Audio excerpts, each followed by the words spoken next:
Hi, everyone, and welcome to our Facebook Live event, Parenting in a Pandemic. I'm so sorry about the delay. We ran into a little bit of technical difficulty there at the last minute. My name is Casey Mason. I'm in the Marketing and Communications Department here at St. Charles.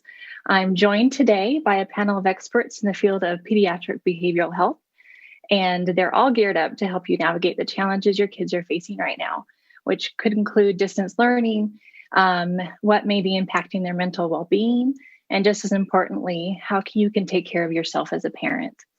Facilitating today's event is our very own Dr. Daniel Kriz from our PEDAL Clinic. For those of you who don't know, PEDAL stands for Programs of Evaluation, Development, and Learning.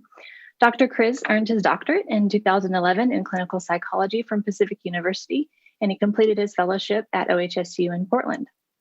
He was an assistant professor and a staff neuropsychologist in pediatric neurology and neurocritical care at OHSU until 2016, when we were lucky enough to have him join us at the PEDAL Clinic here at St. Charles. He provides care to various children and families from all over the Northwest. He is a member of the National Academy of Neuropsychology and a diplomat for the American Academy of Pediatric Neuropsychology. Dr. Kriz will be leading the discussion today, and we will end with a question and answer portion. So please be sure to include all of your questions in the comments, and we'll be sure they get answered. Without any further ado, let's get started. Dr. Kriz, please take it away. Thanks, Casey. It's a pleasure to be here virtually and kind of in person. So we have a lot to talk about, but before we get started, I also wanted to introduce the other panelists and my colleagues and friends, both very skilled behavioral health consultants in our community and both licensed clinical social workers. And it's a pleasure to introduce Lindsay Overstreet. She serves as a behavioral health consultant at Mosaic Medical, and Regina Josie McGaugh, who serves as a BHC, a behavioral health consultant at Central Oregon Pediatric Associates, or COPA. And Casey, I'm not seeing Regina up on our screen. I don't know if that's mine, but okay, she's definitely important for this presentation.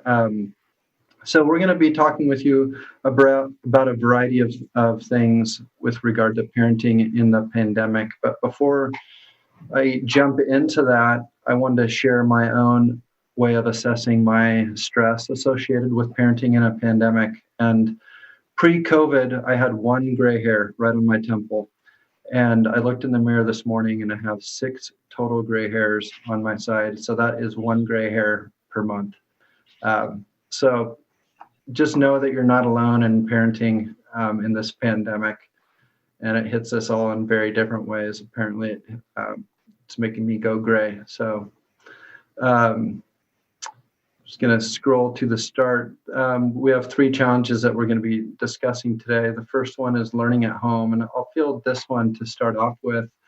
And how do we keep our children engaged during this time? And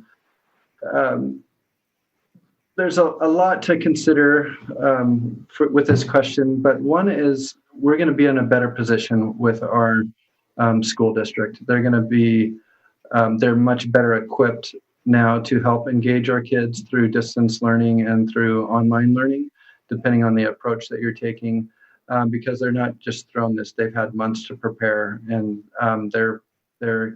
they've constructed a variety of ways to help keep our children and students engaged, kindergarten through high school. So really cue into your individual students' teachers to help them understand your children from the get-go and how they learn, and ways that can be successful, so their teachers can get a running start to provide some helpful tips. But some other things to consider helping your kids stay engaged are reward systems, rewarding them for what I call task initiation, starting tasks, and then rewarding them for task completion, and offering a lot of breaks, learning times, really capitalizing on your child's learning time. For many children, it's first thing after it's first thing in the morning after breakfast and getting started. That's when their mind is most fresh. And so really honing in on some core subjects that like reading, writing, or math in those core times. And then also after some exercise, perhaps after lunch and a makeshift recess of getting exercise and getting the mind fresh and capitalizing on another session then can be super helpful. Something else to think about of when I was launched into distance learning as a parent last spring, I learned a variety of things, but one was to keep it in perspective. You know, if you distill down a day at a typical school day, it's from 8 to 2:30. That's 6.5 hours. Then looking at how much of that time is built in with transitions, with recess, with lunchtime, with other types of social time, and then really looking at how much is devoted to those core academic pieces of reading, writing, math, and science, and things like that, and really being realistic. And you don't have to be teaching for those 6.5 hours. And so I think that is helpful in taking the pressure off, and that also helps students stay engaged. There's a question that came through on the Facebook stream, and it says, I have a great relationship with my child, but she does not want to learn from me, and our interactions related to schoolwork have become tense. How do you manage the relationship when you suddenly have to be a teacher, parent, and friend? Please know that try to do it with allow yourself some grace in this. But what I would recommend for this is having a very forthcoming conversation with your child about being a teacher, maybe a play partner, and a parent. And what that means as a parent. When you put on your parent hat, your job is to teach and to provide safety and things like that. And during this time, part of your job is to be a teacher, and really labeling those times and saying, you know, Susie, right now is the time that I'm being your teacher, and we need to focus here. And then building in other times, making sure and labeling it where it's really clear of like, I'm really enjoying being your mom right now and playing with you. So they know that they're getting all of those things, even though they are likely already getting them. They may not put those in those boxes. So by labeling them will allow them to kind of understand that they're getting all of that. So those are some little tips that I would recommend doing. And is Regina with us quite yet? Okay, I'll just skip to the next one because she's our screen time expert. So she does such a great job talking about that. So Lindsay we've kind of decided that I'll talk a lot about the distance learning. So Lindsay is going to have a ton to talk about in just a moment. But before we transition to some topics that Lindsay will talk about, I wanted to talk about some learning pods and the pros and cons, or the good and the not so good. And there's a lot of opinions about learning pods and a lot of different ways of doing them. And so it really depends on how you're defining a learning pod. Are you hiring a teacher, or are you just getting kids in one location and then having the distance learning component? And some things that I would think about from a pros perspective of a learning pod are some peer tutoring and peer mentoring, the in-person instruction, and navigating the academic environment, the social outlet of kids being able to interact with other children, and then having the guidance and the expert. And another area that's a pro for a learning pod is in all honesty, the childcare component to it. We have a lot of working parents, single parents that are needing to work to fulfill their life. And so having a learning pod can allow for that. Some of the other ways that it can increase the knowledge and develop some important skills like teamwork and empathy, also with having other children around. some of the cons is that it's unrealistic for some people to do that, either through lack of resources, like financially, or being able to navigate and figure out how to do that, or find the appropriate people to coordinate with. And by default, it could leave a gap in some educational areas where kids aren't able to have those same experiences. So when constructing a learning pod, I would still advise you to contact your teacher and really hone in on the best ways to do that. And I do want to plug an organization called FACT Oregon. It's FACT Oregon.org, and they have like 6 or 7 well done webinars on distance learning during the pandemic. And I would really recommend that. And a lot of those are geared towards children that have a 504 plan or an individualized education plan that need a little bit more guidance and support in their educational pursuits. And so for more detailed information, I would direct you to factoregon.org. Okay. And another question is the fear of returning to school and when that comes. And, Lindsay has probably fielded some questions, but I was hoping she could talk a little bit about some of these things that come to her mind when thinking about this and our children. Yeah, thanks, Dan. I'm happy to.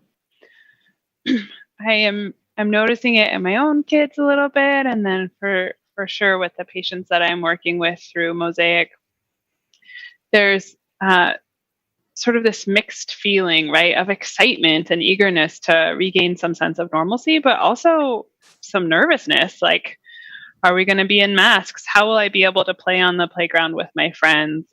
Or if they're older, like being able to do the things that they love, like band or orchestra or choir.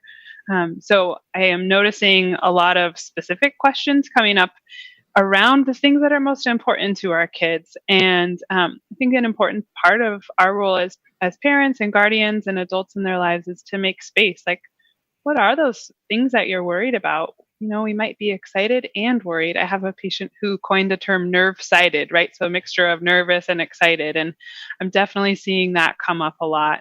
And just acknowledging that it's okay to feel both of those things at the same time. I often with my children will share like, yeah, mommy has that happen to her sometimes too, right? She feels like excited about it, but also unsure. And the reality is that none of us have a roadmap for how to do this right now, right? We don't know exactly what that will look like. But as adults, we want to. Oh my gosh, we want to have that plan for our kids. And it's actually okay to say, we're going to figure it out together. I don't know right now, but I promise you I'm going to be here with you through it. And we're going to work with your teacher and we're going to figure out a way to address that. Some things to be thinking about if it really is bigger than just that nerve-sidedness that I talked about, if it's maybe larger like true anxiety. In kids, that's going to look like fearfulness, lots of worries, maybe trouble sleeping. A lot of times for kids, it's stomach pain or headaches, and they don't necessarily say I'm worried, but they will just have a constant stomach ache. For teenagers, it often looks either like really hard time concentrating, or even that obsession with everything being perfect can be a sign of true anxiety for teenagers. They might be more irritable. They're just kind of like everything is a complicated decision. Trouble sleeping, maybe their appetite changes. So those are some things to look for if you're noticing that with your children or your teenagers, to reach out to your medical provider, your pediatric clinic. All the pediatric clinics in Central Oregon have behavioral health consultants that can help address anxiety and also help tease out, is it natural fear about the unknown, or is it bigger than that? And is it full-blown anxiety? And the same is true for depression. So for kids, that's going to look like maybe sadness or hopelessness. They might be a little bit more withdrawn. Sometimes I'll see them be more sensitive or like more easily rejected, right? Low energy. For teenagers, it's really common that they're just irritable, right? They're kind of prickly and they don't really want a whole lot of attention so much from us, or at least their behavior looks that way. But in reality, that can be a sign that they're feeling depressed. They might also just be sleeping a lot or really, really withdrawn to their room. So those are things that I would say reach out to a professional, ask for some help. Like I said, any of the pediatric clinics can help. Deschutes County Behavioral Health, we have wonderful resources in this community to be able to evaluate and determine, is it, real anxiety or depression, or is it more about some struggles to adjust to this new normal that none of us really are prepared for fully, right? And that's okay. And there's no right or wrong way to be responding to this, but we do want to be honest and get our kids the resources that they need. Sure. Thank you, Lindsay. There's kids' anxiety related to going back to school. That's kind of a wide range. It could be that for some teenagers, they don't want to look different by wearing a mask, and they're fearful of their their physical appearance. And then others are fearful of contracting COVID. And so what would you recommend? How would you recommend talking to your child about returning to school with COVID being present? That's a great question. One of the things I'm saying a lot in my family is every family has different rules, right?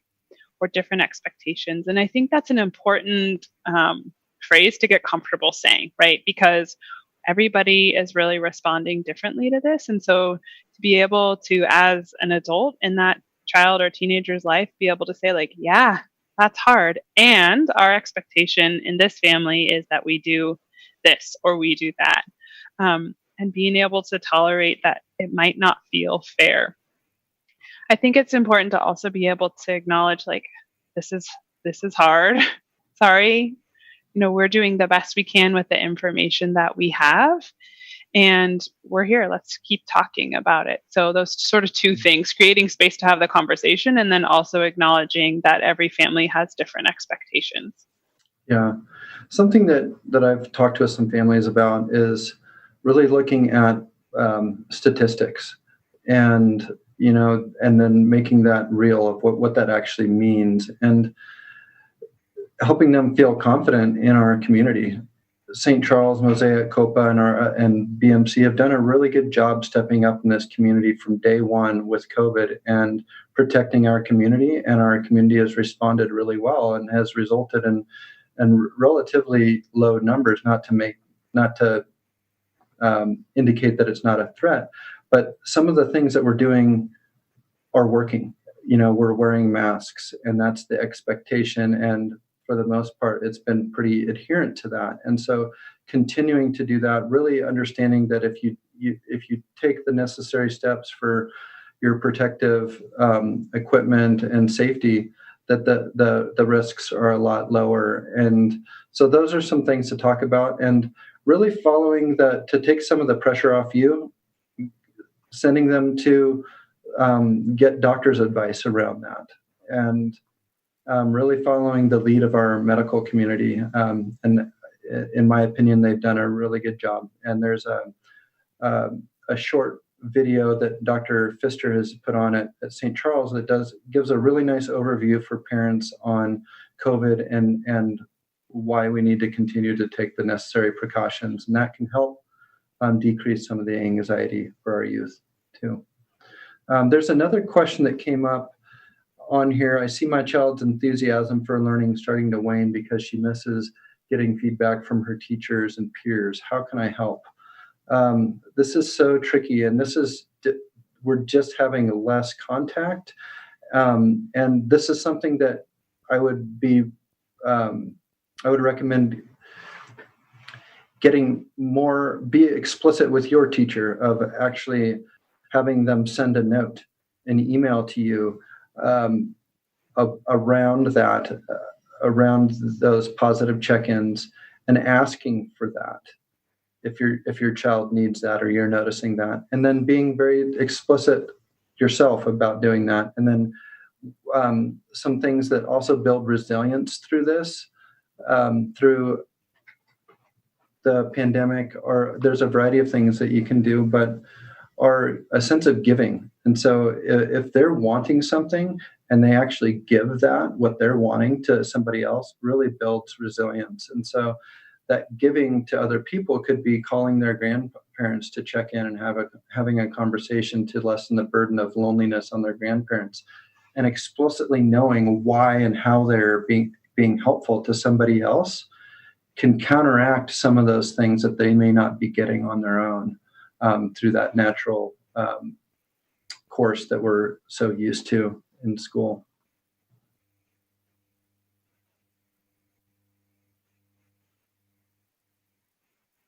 Yeah. Oh,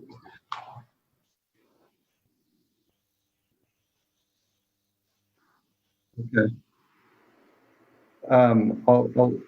I'll check. So we had a little bit of a technical difficulty. One of the other things that I wanted to mention around the pros and cons of pods, some things to think about are actually having a physical location and having an internet connection, and those things can be kind of sporadic in our community, to be honest, and which is actually has just kind of happened. And so really checking those things out, planning in advance if those are some things that you're going to be doing. I would like to shift gears away from distance learning into our child's well-being.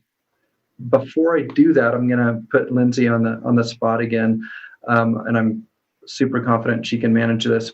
And a question that has come up is how much screen time is healthy, and should online learning or distance learning count towards that daily limit? I'm super curious to see what you have to say, Lindsay. Great. Yeah. I think if we would have had this conversation in January, my answer would have been different, right?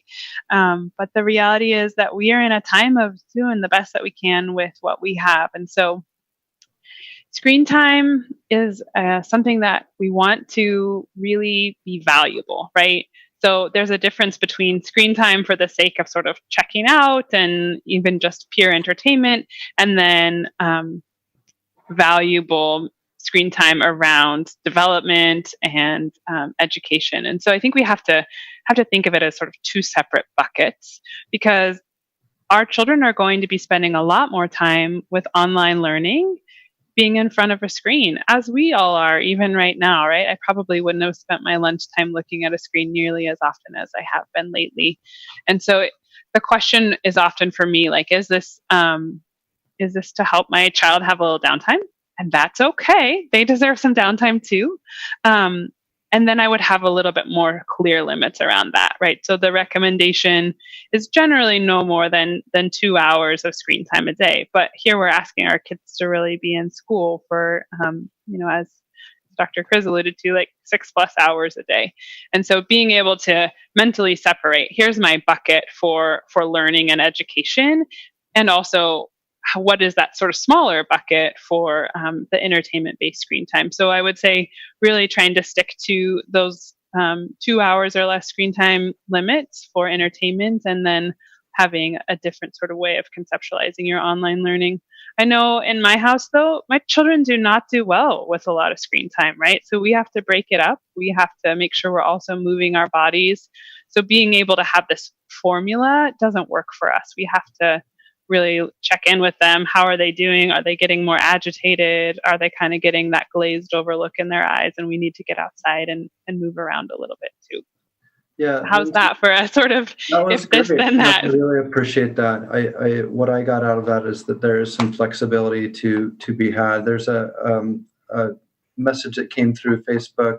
My daughter struggles to go to sleep at night, which was not a problem pre-COVID. Yeah. What do you recommend to help?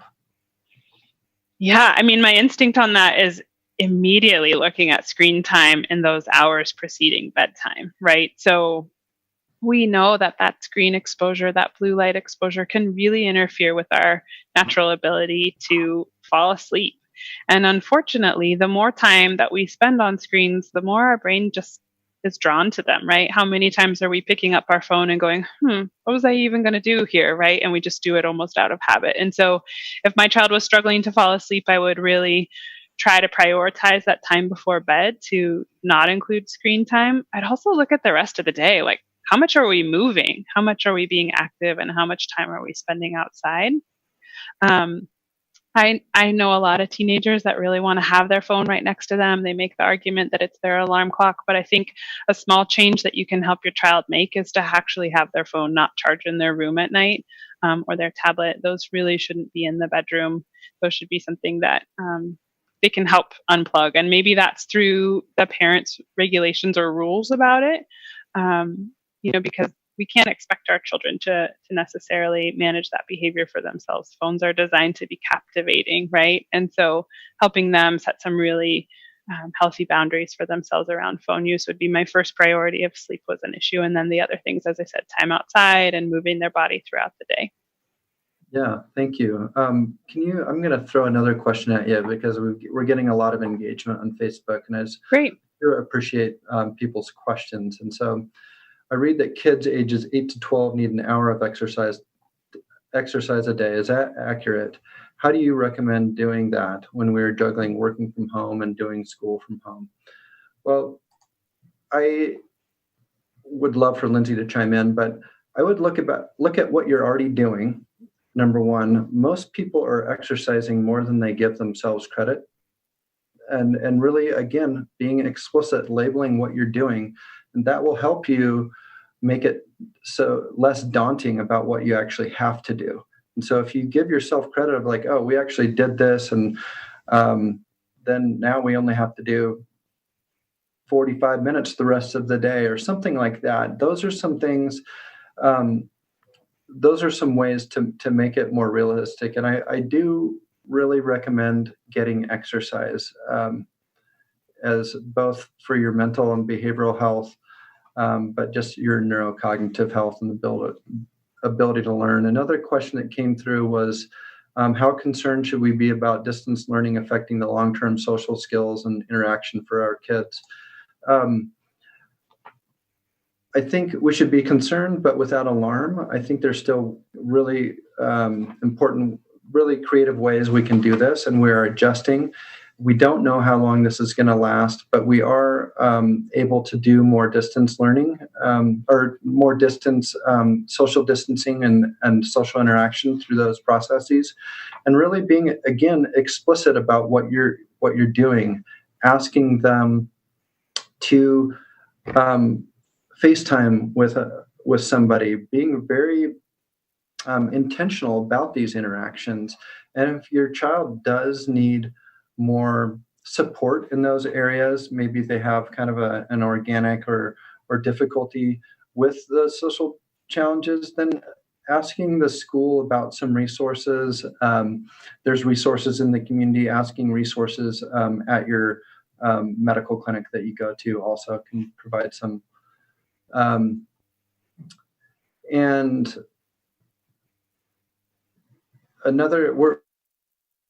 there's a lot to get through and a lot of questions. I am going to shift gears away from distance learning, and we've kind of been jumping all around. We've tackled a lot around children, about well-being. Lindsay, can you talk about behavioral health and what that looks like at different kids' age? I think of like behavioral health as kind of like looking at life balance. Can you expand on that? Absolutely, yeah. So, I think being able to find a behavioral health provider that's a good fit for you and for your child is the most important starting place. So asking at your medical provider's office, there's tons of fantastic clinicians in the community as well.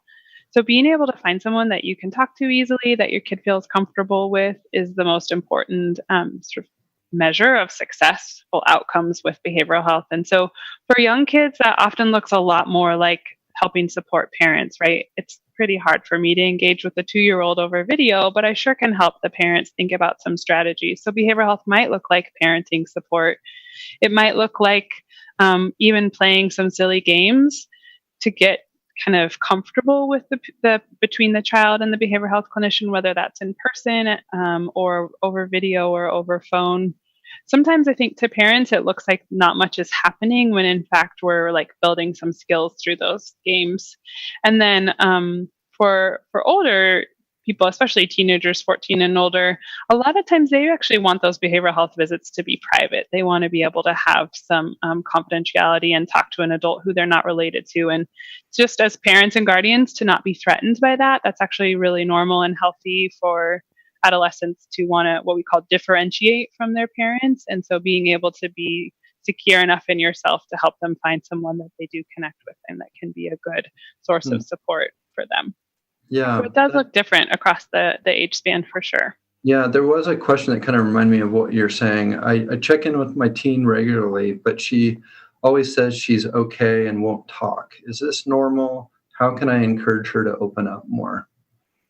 Yes, this is very normal. As I was saying, this is just part of the process, right? Of moving from child to adult. It is a transition. And so being able to honor that that's part of the process. I think the word that stands out to me for that is presence. And so even if your child isn't really wanting to talk with you about what's going on, being able to still be present with them. So maybe for right now, I've got a fly bothering me. Unfortunately, I can't snag it out of the air like Obama has done on interviews, but hopefully it'll go away.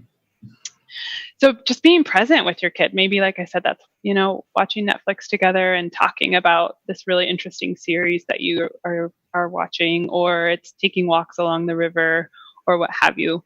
Trying to take the pressure off of kind of cracking what's going on for them and figuring out the code is really important to just be with them. A phrase that I would encourage all families to use is just, I wonder. So I wonder what's going on. I'm watching you spend more time in your room.